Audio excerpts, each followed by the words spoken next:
deh, kamu buang sampah kan? Iya. Kamu udah tahu belum cara pemilihan yang tepat gimana?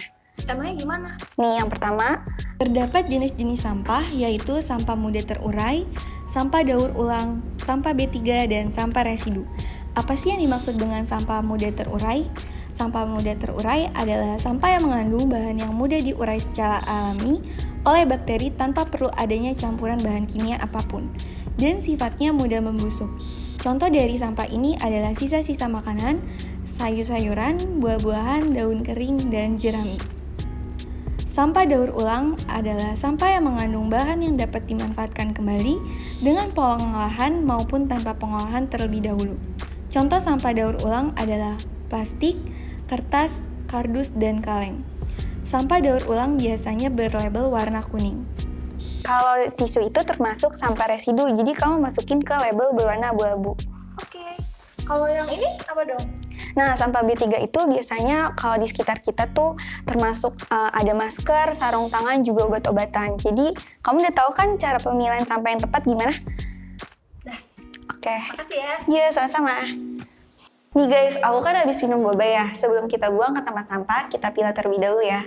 Nih kita lihat di sini ada sisa airnya. Nah, sisa airnya ini kita buang ke wastafel dulu ya.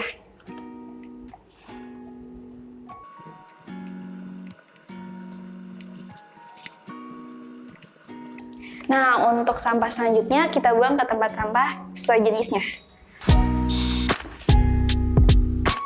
Nih guys, di sini kan ada beberapa jenis sampah. Nah, sebelum kita buang, kita pilah terlebih dahulu sesuai jenisnya. Jadi, di sini kan ada boba. Nah, boba itu termasuk sisa makanan. Sisa makanan ini adalah sampah mudah terurai. Jadi, kita buang sesuai label berwarna hijau.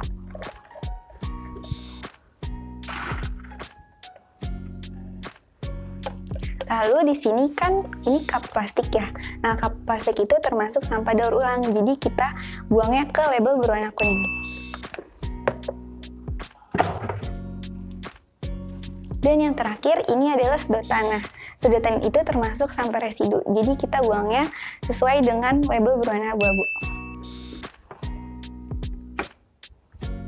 Nah, jadi kalian udah tahu kan pemilihan sampah yang tepat seperti apa? Setiap kawasan dan perusahaan wajib untuk mengurangi, memilah, dan mengolah sampahnya sebelum diangkut sisa pengolahannya ke TPST Bantar Gebang. Dengan begini, gunungan sampah yang tadi kamu lihat akan jauh lebih berkurang. Mana saja sih yang termasuk kawasan? Nah, kawasan dimaksud itu yang pertama kawasan pemukiman. Kawasan pemukiman seperti apartemen, kondominium, dan juga perumahan. Yang kedua, kawasan komersial. Nah, kawasan komersial itu seperti rumah sakit, hotel, mall, dan pasar. Dan yang ketiga, kawasan industri. Lalu, mana saja sih yang termasuk perusahaan? Nah, perusahaan yang dimaksud itu perusahaan yang memiliki dokumen AMDAL dan UKL-UPL. Oke nih, kita udah jelasin jenis-jenis sampah dan juga kenapa kita harus menerapkan konsep kurangi, pilah, olah.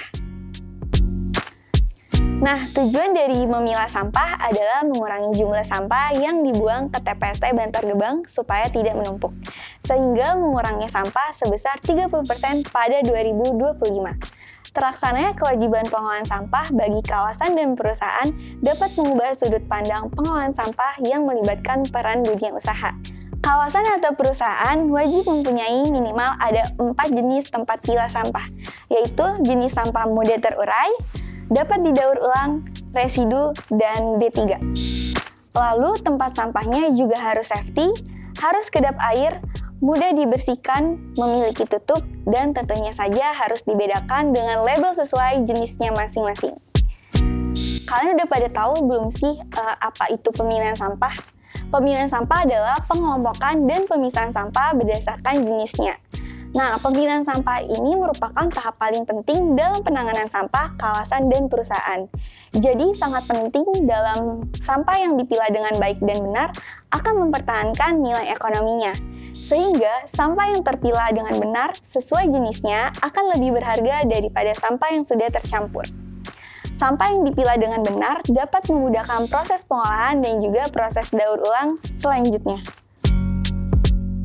Aku mau kasih info nih guys, pada bulan Desember tahun 2021, Pemprov DKI Jakarta menerbitkan Pergub 102 tahun 2021. Dengan adanya Pergub ini, pengelola atau penanggung jawab kawasan dan perusahaan akan bergerak bersama dengan Pemprov untuk mengolah sampah di area atau fasilitas yang menjadi tanggung jawabnya. Bedanya apa ya konsep pengolahan sampah yang lama dengan Pergub 102 tahun 2021? Konsep pengolahan sampah yang lama, kumpul, angkut, buang. Maksudnya, kumpulin sampahnya, angkut, lalu buang ke TPST Bantar Gebang. Kelihatan ya kalau begitu sampah di TPST Bantar Gebang semakin menumpuk. Jadi solusinya apa ya guys? Di Pergub 102 tahun 2021 kita dapat menerapkan konsep kurangi, pilah, olah. Sekarang setiap kawasan dan perusahaan wajib untuk mengurangi, memilah dan mengolah sampahnya sebelum diangkut sisa pengolahannya ke TPST Bantar Gebang. Dengan begini, sampah yang diangkut ke TPST Bantar Gebang akan jauh berkurang.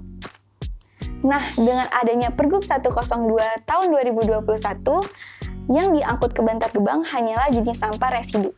Sampah residu ini sampah yang tidak layak dipakai dan tidak dapat diolah kembali. Oh ya guys, buang sampah nggak harus setiap hari kok. Memang ada sih jenis sampah yang harus kita buang setiap harinya, yaitu jenis sampah mudah terurai. Sampah mudah terurai ini akan membusuk dan menimbulkan bau tidak sedap. Emangnya mau rumah kalian bau? Enggak kan? Terus sampah yang nggak perlu dibuang adalah jenis sampah yang bisa didaur ulang, kayak botol dan plastik melamin. Asalkan dibersihkan dulu lalu bisa dipakai kembali kok guys. Yuk kita pilah sampah untuk menjadikan kota lebih asri.